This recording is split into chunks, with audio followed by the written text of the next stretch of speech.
नमस्ते, स्वागत छ ज्ञान पार्क च्यानलमा। आज चाहिँ मैले विवेश फर्स्ट इयरको प्याटर्न्स फर कलेज राइटिङबाट आई वान्ट अ वाइफ तथा म एउटा बुढी चाहन्छु निबन्धको समरी लिएर आएको छु।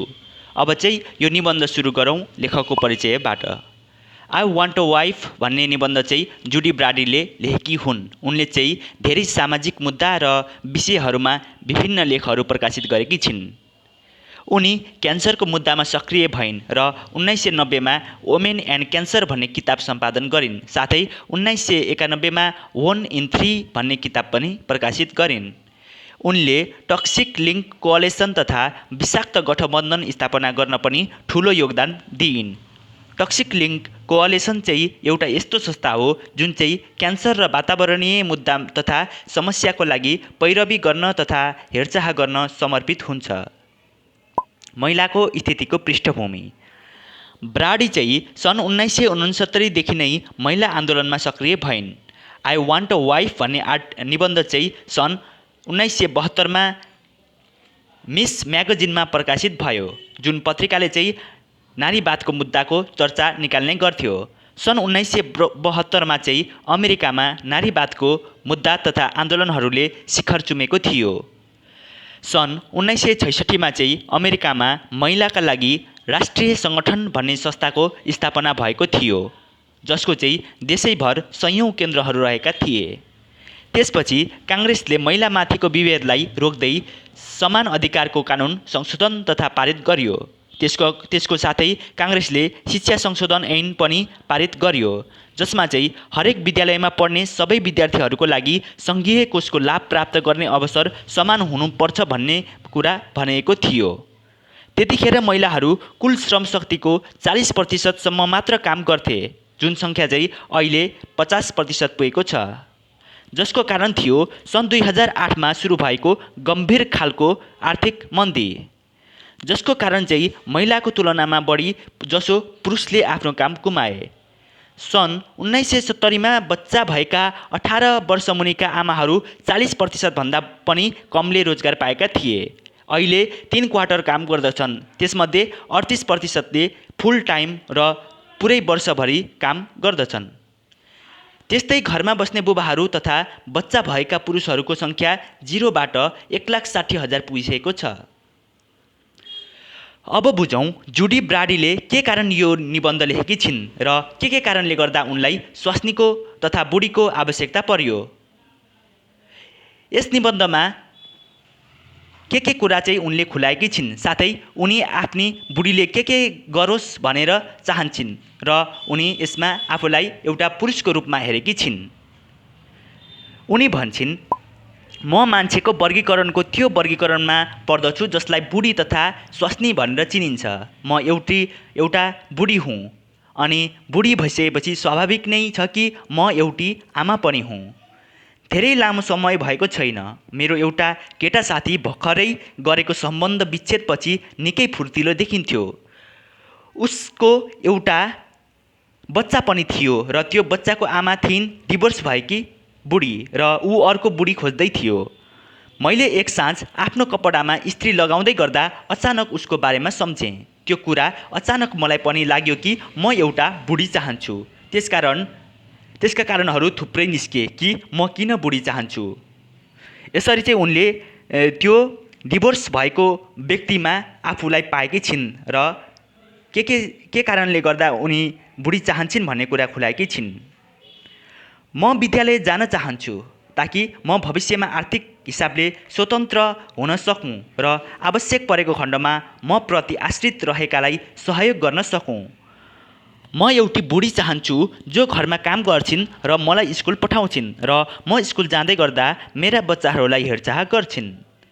म एउटा बुढी चाहन्छु जसले मेरा बच्चाहरूलाई लिएर डाक्टर र डेन्टिस्ट तथा दन्त चिकित्सकसँग भेट गरोस् ताकि मेरा बच्चाको स्वास्थ्य स्वस्थ रहोस् र जसले मेरो स्वास्थ्यको पनि ख्याल राखोस्।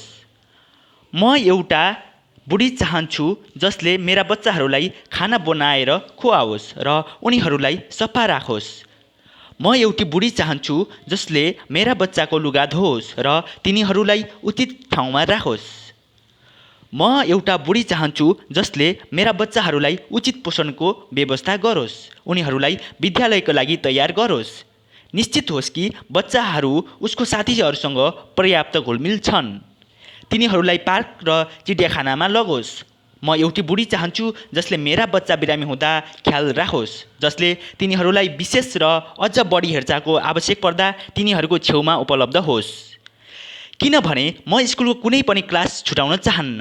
मेरो बुढीले आफ्नो कामको समय पनि घटाउने र काम पनि नगुमाउने व्यवस्था गर्नुपर्छ, जसले गर्दा मेरो बुढीले आम्दानी घट्न सक्छ, तर म त्यो कुरामा मन्जुर छु। यो त झन् भन्नै पर्दैन कि मेरो बुढीले काम गर्दै गर्दा बच्चाहरूलाई हेर्ने मान्छेलाई पैसा पनि तिर्नुपर्ने हुन्छ। म एउटा बुढी चाहन्छु जसले मेरा शारीरिक आवश्यकताहरूको ख्याल राखोस्, जसले मेरो घर सफा राखोस्, विद्यालय छुट्टी भएपछि बच्चालाई घर ल्याओस्, जसले मेरो लुगा धोओस्, इस्त्री लगाओस्, पट्याओस् र सफा ठाउँमा राखोस्, र जब मलाई मेरा सामानहरू आवश्यक पर्छ मैले तुरुन्त पाउने गरी उचित ठाउँमा राखोस्। म एउटी बुढी चाहन्छु जसले खाना पकाओस् जुन चाहिँ एकदमै स्वादिष्ट पनि होस्। म एउटा बुढी चाहन्छु जसले विभिन्न योजनाहरूको मेन्यु तथा सूची बनाओस्। उसले बजारबाट आवश्यक खाद्यान्न किनेर ल्याओस्, खाना तयार पारोस् र राम्ररी बच्चाहरू र मलाई पस्केर देओस्, र जब म खाना खाएर पढिरहेको हुनेछु उसले ती खाना खाएका भाँडाहरू माझोस्। म एउटा बुढी चाहन्छु जब म बिरामी हुन्छु र दुःख महसुस गरिरहेको हुन्छु उसले मेरो हेरचाह गरोस्। म एउटा बुढी चाहन्छु ताकि ऊ चाहिँ हाम्रो परिवारसँगै छुट्टी मनाउन तथा घुम्न जाओस्, र त्यहाँ पनि मेरो र मेरो बच्चाहरूको कोही ख्याल गर्ने मान्छे होस्। म एउटा बुढी चाहन्छु जसले आफूले गर्नु परेको थुप्रै काम र कर्तव्यको बारेमा मसँग गुनासो नगरोस् र हैरान नपारोस्। उसले मेरा कुराहरू ध्यान दिएर सुनोस्। जब म आफ्नो अध्ययनको क्रममा मैले बुझ्न नसकेको कुरा भेट्छु र उसँग छलफल गरेर जान्ने कोसिस गर्दछु, र उसले मैले लेखेका कुराहरू टाइप गरिदियोस्। म एउटा बुढी चाहन्छु जसले मेरो समाजको जीवनको अवस्थाको बारेमा ख्याल राखोस्। जब उसलाई र मलाई मेरा साथीहरूले उनीहरूको घरमा बोलाउँछन् उसले उसका बच्चाहरूको उचित व्यवस्थासहित ख्याल राखोस्। जब म स्कुलमा विभिन्न व्यक्तिहरू भेट्छु मलाई रमाइलो गर्न मन पर्छ। उसले मेरो घर सफा राखोस्। उसले विशेष र स्वादिष्ट खाना तयार पारोस्, मलाई र मेरा साथीलाई देओस्। जब म र मेरा साथीहरू आफूलाई मनपर्ने र चाख लाग्ने कुराहरू गरिरहेका हुन्छौँ उसले बाधा नपुर्याओस् र बिचमा नरोकोस्। जसले मेरा साथीहरू पाहुनाको रूपमा मेरो घरमा आउनुभन्दा पहिले नै बच्चाहरूलाई खाना खुवाएर सुताउने प्रबन्ध गरोस्, जसले गर्दा तिनीहरूले ती पाहुनालाई सताउन नसकुन्।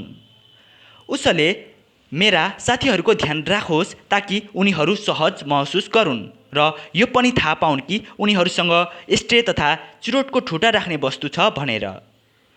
उसले चाहिँ ग्लासको पनि व्यवस्था गरोस् जब मेरा साथीहरूलाई वाइन पिउन मन लाग्छ। यदि तिनीहरू कफी चाहन्छन् भने त्यसको पनि व्यवस्था गरोस्, र यो कुरा पनि जानोस् कि कुनै कुनै रात मलाई एकान्त मन पर्छ। म एउटी बुढी चाहन्छु जसले मेरा यौन आवश्यकताको बारेमा संवेदनशील र बुझकी होस्। उसले उत्कटताको साथ र गहिरो महसुससहित प्रेमको महसुस गरोस्, र ऊ निश्चित होस् कि म सन्तुष्ट भएँ। यदि म सेक्स गर्न चाहिरहेको छैन भने उसले मलाई उसको त्यो आवश्यकताको माग नगरोस्। ऊ बच्चाको जन्म नियन्त्रणको लागि पूर्ण रूपमा जिम्मेवारी होस्, किनभने म अरू बच्चा चाहन्न। ऊ चाहिँ सेक्सुअल्ली विश्वासपूर्ण होस् ताकि मैले मेरो बौद्धिकतामा असर पुर्याउनु नपरोस्। यदि संयोगवश म अहिलेको बुढी भन्दा अर्को केटी चाहिँ मेरो बुढी हुनको लागि उपयुक्त रहेको ठान्छु भने म त्यो कुरामा स्वतन्त्रता चाहन्छु कि मैले अहिलेको बुढीलाई छोडेर अर्को बुढी बनाउन पाउनु पर्छ। जब म अर्को बुढी बिहे गर्छु मेरो बुढीले बच्चाहरूलाई हेरचाहको जिम्मा लिनुपर्छ ताकि म स्वतन्त्र हुन सकूँ। जब म विद्यालय पढ्न छोड्छु र जागिर खान थाल्छु म चाहन्छु कि मेरी बुढीले उसले गरिरहेको काम छोडोस् ताकि उसले अझै पूर्ण रूपमा एउटा बुढीले निभाउनु पर्ने र गर्नुपर्ने भूमिका र कर्तव्यहरू पुरा गरोस्। हे भगवान, कसलाई चाहिँ बुढी चाहिँदैन र? यसरी चाहिँ लेखिका जुडी ब्राडीले यो निबन्धमा किन पुरुषहरू बुढी चाहन्छन् भन्ने कुराको वर्णन गरेकी छिन्। उनले भनेकी छिन् एउटा केही कसैको बुढी भइसकेपछि विभिन्न कर्तव्यहरू पुरा गर्नुपर्ने हुन्छ। बुढीहरूले चाहिँ घरमा खाना बनाउनु पर्ने हुन्छ, घर सफा राख्नुपर्ने हुन्छ, बच्चाको ख्याल राख्नुपर्ने हुन्छ, सामाजिक मर्यादामा ध्यान पुर्याउनु पर्ने हुन्छ, आफ्नो बुढोको शारीरिक आवश्यकता पुरा गर्नुपर्ने हुन्छ र यस्ता अरू पनि थुप्रै कर्तव्य पालना गर्नुपर्ने हुन्छ। यसबाट चाहिँ उनी महिलाहरूले भोग्नु परेको समस्याको उजागर गराउन चाहन्छन् र एउटा बुढीले घरमा गर्नुपर्ने विभिन्न कामहरूको बारेमा बताउन चाहन्छन्।